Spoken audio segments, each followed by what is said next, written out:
Showdown time.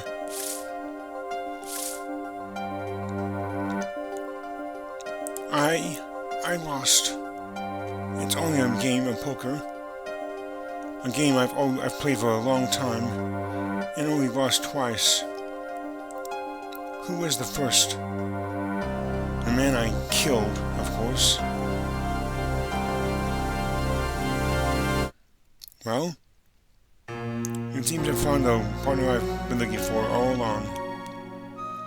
Over a game of cards? Why, yes, over a game of cards.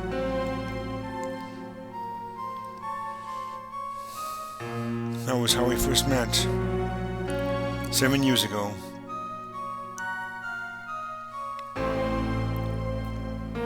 Seven years earlier, Phoenix Wright's final trial.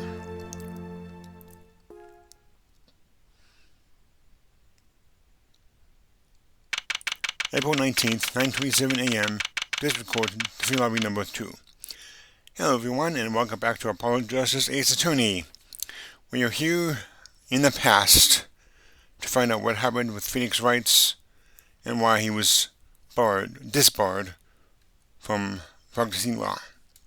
So let's get going. Whew, okay. It's been a long time since I felt like such a rookie. Better try and relax. Whoa. Oh, good morning, Mr. Enigmar. He looks oddly familiar.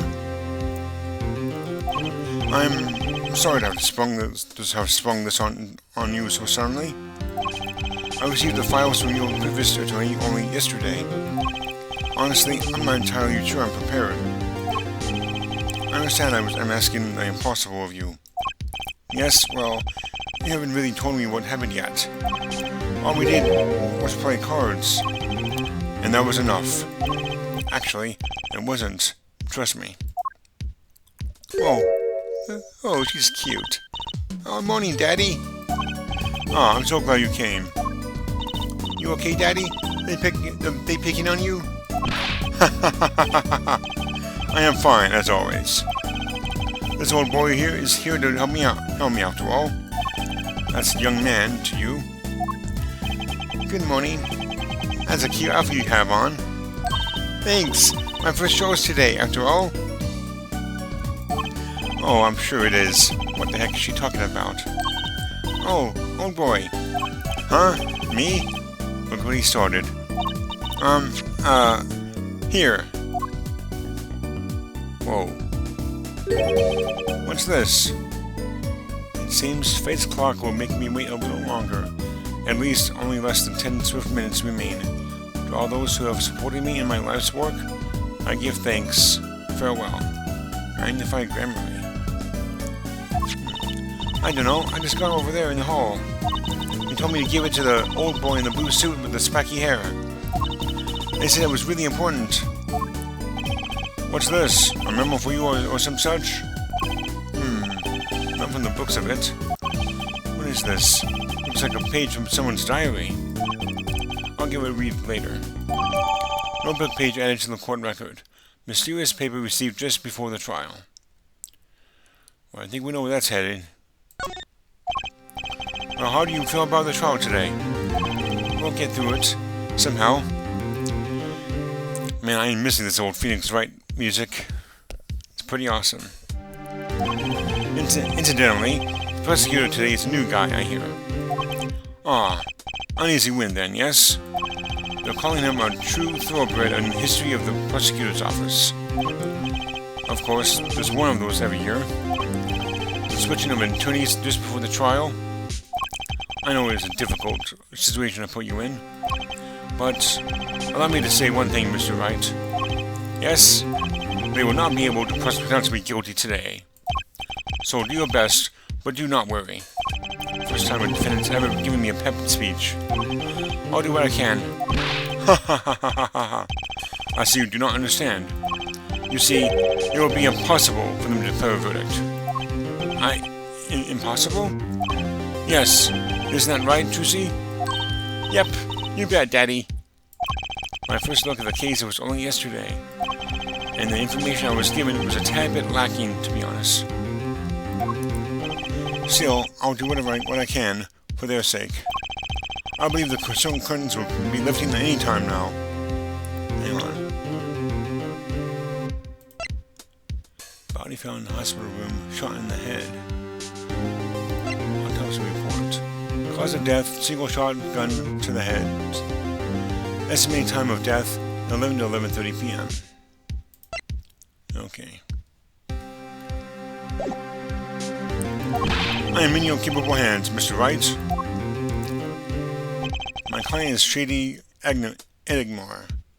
Shady, huh? Known to the world as Zack Gremory, a wildly popular magician, star of Troupe Gremory. His mentor, Magnified Gremory, was a rare breed of magician.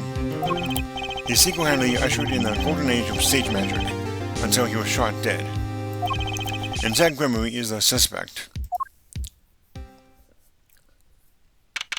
April 19th, 10 a.m., District Court, courtroom number 7.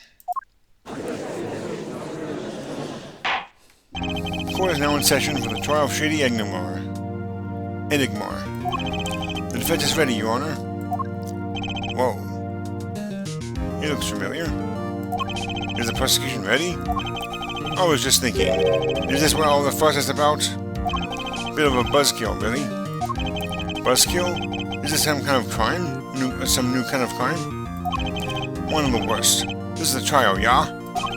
Where are the sweaty palms? The pounding hearts? I gave me to his concerts, got 10 times the thrill of this gig, Scott. Who are you again? Clavier Gavin. I came to get the party started. Legally, yeah? Gavin? Defense attorney Gustav Gavin's... figures my bro's more famous than this part of town. Clavier Gavin, lead singer for the mega hit band The Gaviners. You're out of your league, Rock Boy. I know what you're thinking. You're out of your league, Rock Boy. True, my debut single, 13 years of hard time for love, when planted up overnight. But that's just a hobby to me compared to this, yeah? Talkative, aren't you? I like your affected Euro accent, by the way. I'm just getting warmed up, Attorney Wright. Perhaps you would be so kind as to fill us in on the case?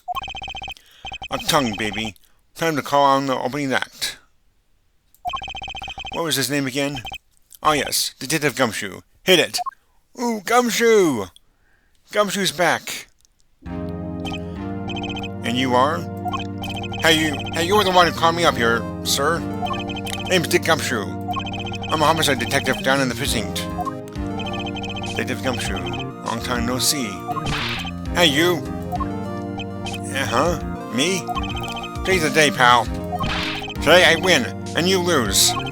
I got confidence in my testimony today, see? What? You normally lack confidence in your testimony? Air detective, this is my stage. Ken the Antics. Huh? All this hey-youing and such. And I could care less about your history together. Urk! Very well, Detective Gumshoe, if you would. Please tell us about the case at hand. It happened 6 days back, in a room in the General Hospital. The facts are as simple as they come. Here's the crime scene. The victim was a patient, asleep in a hospital bed. The killer comes in, puts a pistol into his forehead, and bam, lights out. Them's the facts.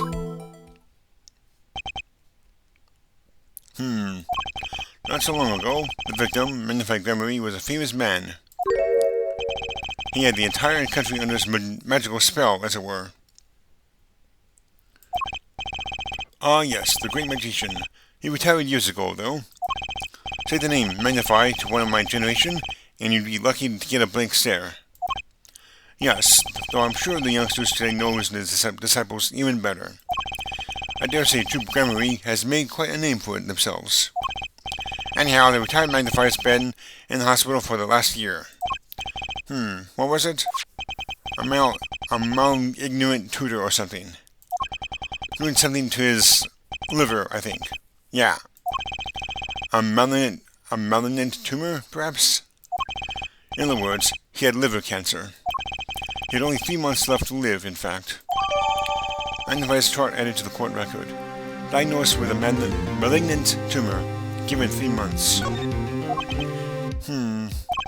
The facts do seem simple enough, but something's not right. The victim was already climbing a 3-month stairway to heaven.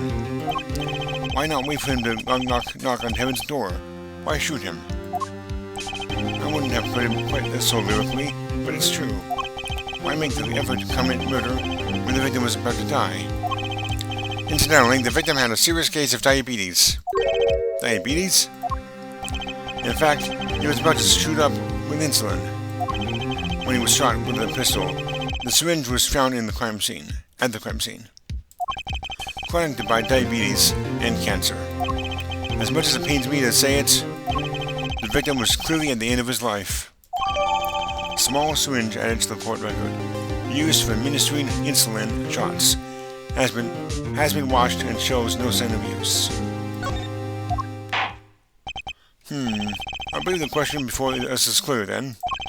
Why did the killer have to shoot this dying man? What reason could he have had? Very well, detective. Perhaps you can enlighten us as to the circumstances of the shooting. Yes, sir.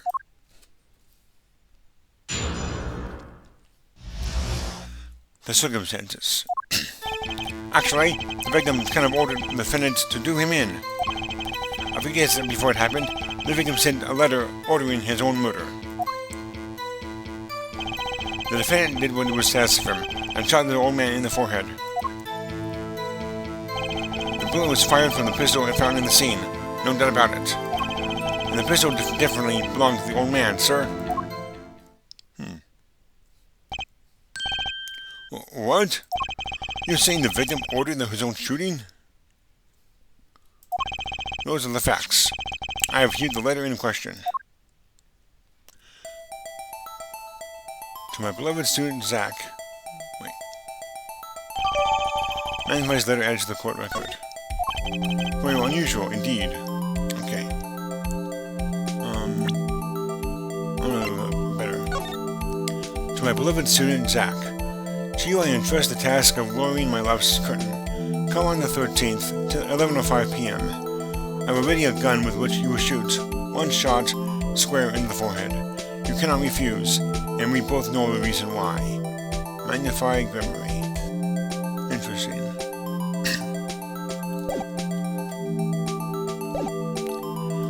Although, could such a thing as a letter really cause one to pull the trigger, I wonder? I believe the answer to that question can be found at the end of the letter. You cannot refuse, and we both know the reason why. Detective Gumshoe, can you explain this to the court? Unfortunately, you and the defendant won't say a peep about that, Spencer. One thing that bothers me about this. Why didn't he just say 11? Why have him come at 11:05 without some specific reason? The devil is in the details, Air Attorney. Well, was there some reason? As it turns out, there was. Every night for a half hour, starting at 11, the victim, Magnified Gremory, was given an IV. An IV? Let's read this thing. There it is in the picture, off to the side of the bed. This thing here, I believe. At 11, a doctor would come to set up the IV. 30 minutes later, he would come back for the empty bag. This happened every night, without fail. So that was the only time they could meet without the chance of an untimely interruption. Doing his IV. Very well, shall we begin? Mr. Wright, your cross-examination, if you would. What's this reason he couldn't refuse, I wonder? You could have at least mentioned it to me.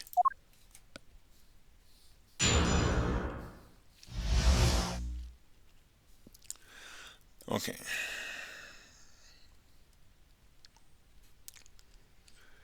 Interesting.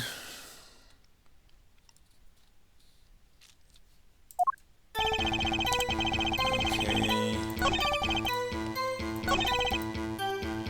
Hold it! How can you be so sure? Hey, you gotta learn to stop relying on people to do your thinking for you, pal. Learn to think for yourself. Get that noggin cracking. Cranking. You fail to grasp the concept of questioning, Detective. Yeah, cranking. Not cracking. First, we got this letter. It has truth in the forehead, loud and clear. I can see that, but I still wouldn't do it. Well, maybe you need to grow up yourself a backbone, pal. You fail to grasp the concept of shooting people is bad, Detective. We also found the defendant's pistol at the scene. Traces of gunpowder residue shows that he had been fired recently. Well, Mr. Wright,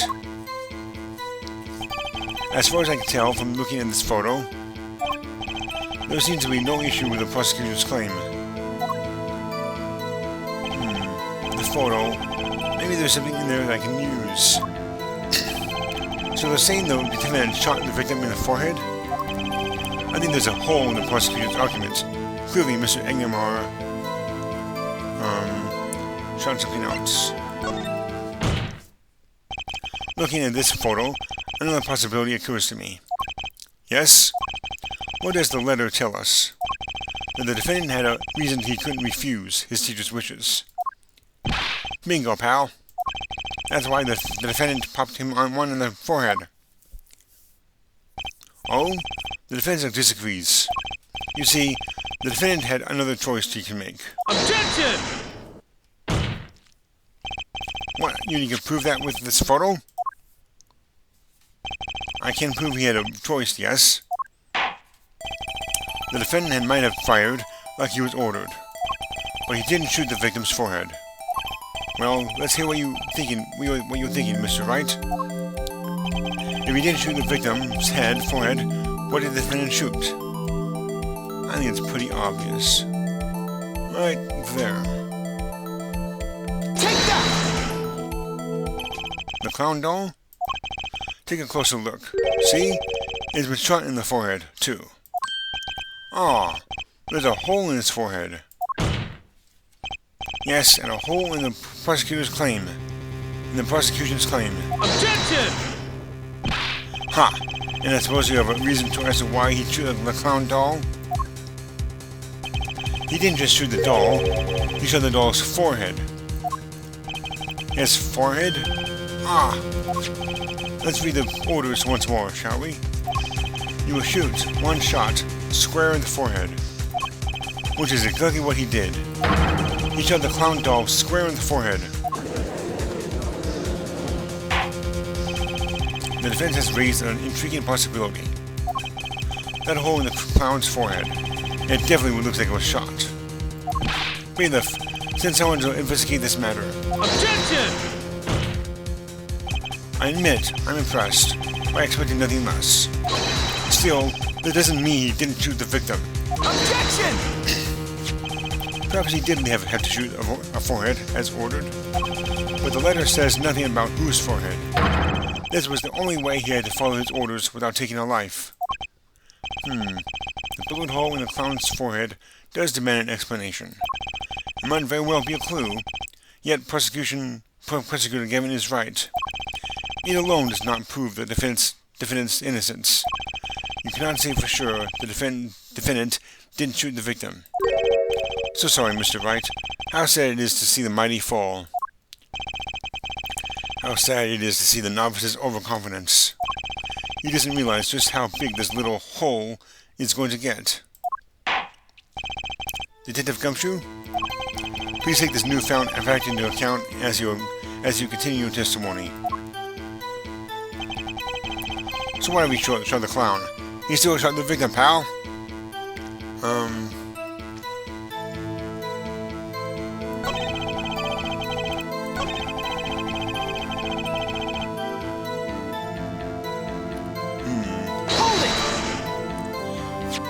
You mean this pistol? The one in the crime scene photo? That's the one. It's a funny looking gun, so there's no mistaking it. We compared the bullet taken from the victim's skull with the bullet fired from this gun. The rifling marks on the bullets were a perfect match. Why don't you just call it ballistics? I mean, that's what it's actually called.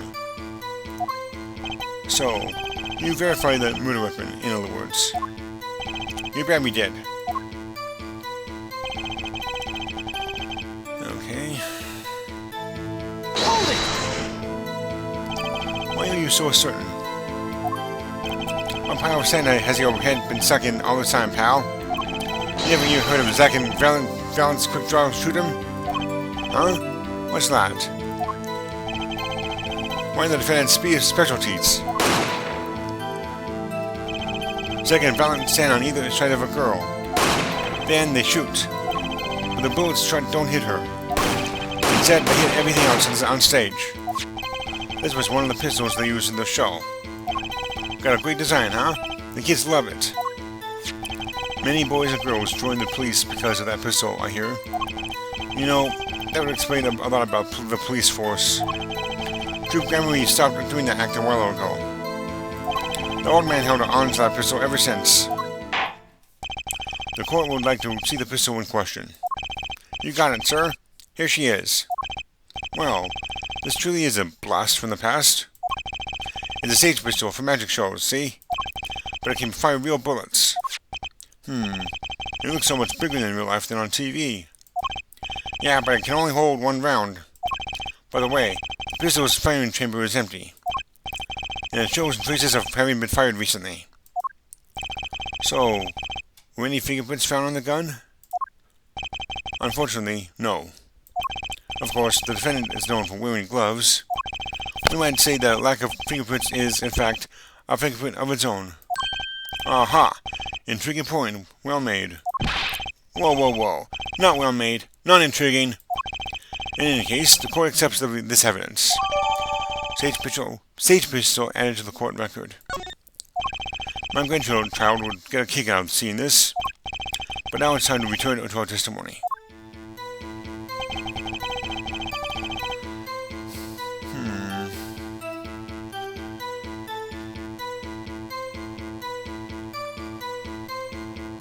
Well, I don't agree with that. Objection! The trickiest cases often seem the simplest. Prosecutor Gavin, you missed the bullet hole in the clown's forehead. If you hadn't missed that, you might have come to a very different conclusion. Understand? Yeah, but like I just said, pal. After he shot the clown in the forehead, he went and Objection! did nothing of the sort to the victim. The pistol proves he could not. The murder weapon? How? It's quite simple, Your Honor. This pistol only holds one bullet at a time. Ah! If he had shot the clown in the forehead, he couldn't have shot the victim, too. Yeah! Objection! That's not a contradiction. Not even close. All he had to do was reload the pistol after the first shot. Objection! Oh? Where did he get the extra bullets? They're not so easy to come by, you know. If you claim the defendant had one ready, then prove to us how he got it.